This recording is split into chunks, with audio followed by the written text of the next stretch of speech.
আজ যেহেতু বছরের প্রথম দিন পয়লা বৈশাখ, আজ কিন্তু স্নান করে উঠেই নতুন একটা যে কোনো জামা কাপড় পরতে হয়। তাই জন্য তোমাদের পূজা দিদি স্নান করতে যাওয়ার আগে নতুন জামাটা ঘরের থেকে নিয়ে নিলাম।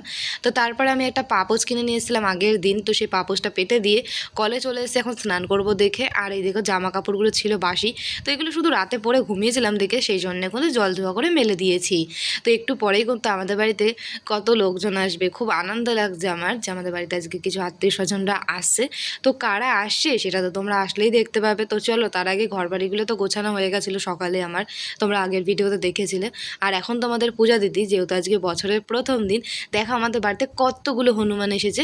তো ওদেরকে কিন্তু আমি একে একে সবাইকে দিয়েছিলাম লম্বু আর লাড্ডু। দেখো ওরা কত সুন্দর করে সবাই এক জায়গায় বসে আনন্দ করে খাচ্ছিল। আমাদের বাড়ির বিট্টু তো একটু মনে ওর হিংসা আছে, ও খেতে দেবে না কাউকে। তো ওরা আজকে আমাদের বছরের প্রথম দিন, আজকে ওরা আমাদের বাড়িতে এসেছে, আমার ভীষণ ভালো লাগছে।